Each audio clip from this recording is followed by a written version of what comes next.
to the Edifice of Trust podcast. The Edifice of Trust podcast is a thoughtful discussion of today's current events from the perspective of America's founding principles. Welcome. From heart-pumping music to head-thumping commentary.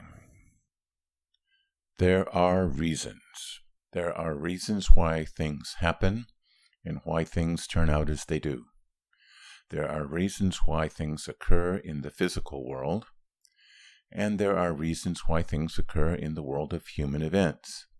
You might not like the outcome that results, but there are reasons why such outcome occurred.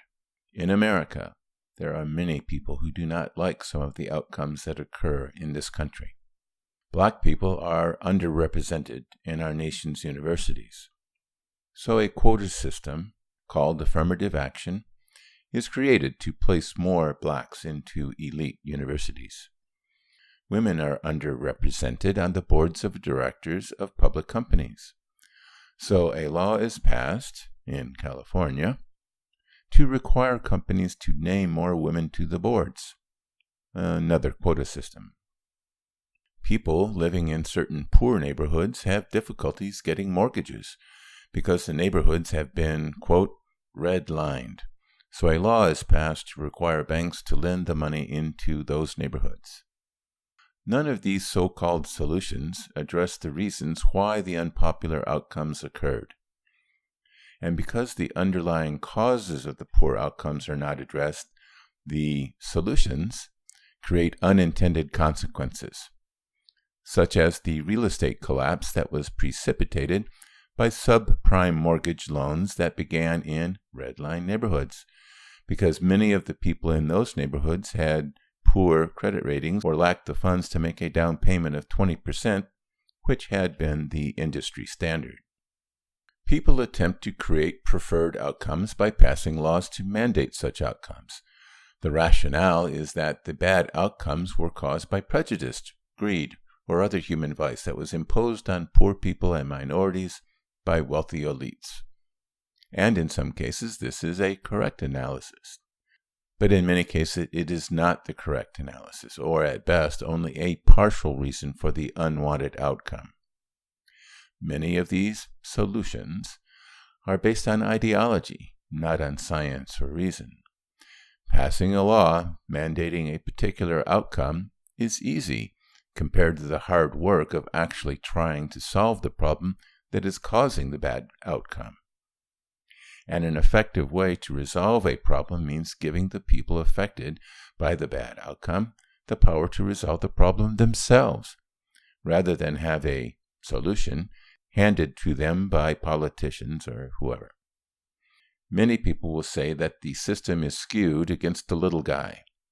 Democrats are particularly good at pointing out the failures of the American system, but their solution of mandating a preferred, at least by Democrats, outcome does not resolve the underlying causes, and rather entrenches the skewed structure by papering over the real problems of society. Republicans are a little better, thinking that economic growth, mistakenly believed to be generated by tax cuts, will solve all the problems of society. The only way to truly solve these problems is to unskew the system, level the playing field so that all Americans have the opportunity to achieve the American dream. The founding of America laid out the fundamental principles based on Enlightenment philosophy of John Locke and others, on which the citizens of this country can enter into a contract with each other and outline our rights and obligations between citizens. The founders then created a government to enforce that contract. The initial attempt, the Articles of Confederation, proved to be insufficient to the task, so the founders convened a constitutional convention to create the Constitution of the United States. This Constitution gave the government the power to enforce the social contract, but that same power can be used to distort the original intent of the founders and frustrate the goals of their Enlightenment principles. It was this power that the founders feared, and the reason why they included many checks and balances to keep government power under control. Nevertheless, ambitious men and women, some might describe them as greedy or avaricious, are attracted to government power and try to use it to their advantage. They attempt to skew the levers of power to their advantage and thereby skew the system against the average person, creating an unlevel playing field.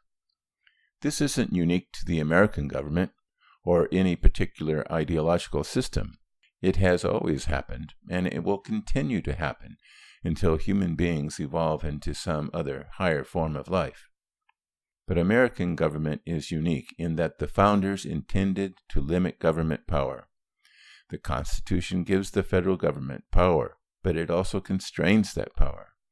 This gives the people more ability to control and reform the government than most other countries. And our government is indeed in need of reform in order to reinforce the original founding principles and restore the social contract. We face two problems. One, the government continues to grow in power and become less limited over time. This is partly inevitable because as the country and its industries have grown larger, government must increase its power in order to fulfill its obligations to the citizens. But the second problem is that many people want the government to become even larger in order to provide them with more and more services beyond the scope of the constitutional powers previously granted to government. Democrats have moved steadily to the left and have replaced John Locke with Karl Marx, despite the fact that no government based on Marxist thought has ever succeeded. Meanwhile, the benighted Republicans hark back to a conservative path that did not serve all the citizens equally and offer no methodology to meet the legitimate needs of the common person. If people want all of our citizens, and even our immigrants, to have the opportunity to achieve the American dream, they must take to heart and practice the principles that made America great in the first place. Personal liberty, economic freedom, the rule of law, equality of opportunity, and equality before the law. With dedication to these principles, a diverse population can join together in a common cause to achieve their dreams while making the nation great at the same time. And now for a brief message.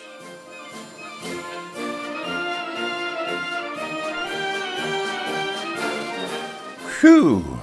We made it. We survived the second year of the presidency of Donald J. Trump. And I wrote a book about it. 2018, Surviving Trump, documents many of the trials and tribulations that we faced during 2018 and analyzes their importance from the perspective of America's founding principles. Available on the internet at Amazon and Barnes & Noble as well as other retailers. Links to 2018 Surviving Trump and my other books are available on my website, www.edificeoftrust.com. Thanks.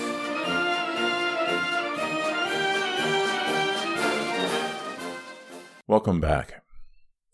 Spending money on poverty hasn't solved poverty. Spending money on schools hasn't resulted in educating our youth. Spending money hasn't made health care available for everyone. As a nation, we spend more per capita on poverty, education, and health care than any other country on earth, and we only get mediocre results at best. The definition of crazy is doing the same thing and expecting a different result. It is time to try a different path to solve our very real problems. We have replaced dedication and discipline with money, but money is no substitute for these virtues. Money is a tool that can be used for good or ill. Money without dedication and discipline is just licentiousness, a dissipation of good intentions into nothingness. We Americans have forgotten that money cannot replace dedication and discipline. Our grandparents survived the Great Depression through hard work and scrimping on current expenses to save something for the future, creating the great prosperity we now enjoy. Immigrant families in the early 20th century knew that education and assimilation were the best means to achieve the American dream. Black communities held together in the face of Jim Crow laws in the South and discrimination elsewhere, working hard to improve their lives. Economist Thomas Sowell, in his book Discrimination and Disparities, 2018, noted that the greatest decline in black poverty occurred between 1940 and 1960. He was referencing the book America in Black and White by Stefan and Abigail Thernstrom that was published in 1999. Many of the wounds of the black community are self-inflicted. Single parenthood and black-on-black crime have soared since Lyndon Johnson declared the war on poverty. Most, around 57%, of the prisoners in the United States come from single-parent homes or no-parent homes. And because only 1/3 of black children are living in two-parent homes, it is only logical that blacks represent a high percentage of inmates. Charles Murray noted in his book, Coming Apart, that whites from single-parent homes also have a greater chance of being in prison. Far from alleviating poverty, the welfare programs from the war on poverty have perpetuated it. In a time of great danger, with rising powers confronting America across the globe, we need to have the inner strength to meet these challenges. And throwing money at our problems will accomplish nothing. Thank you.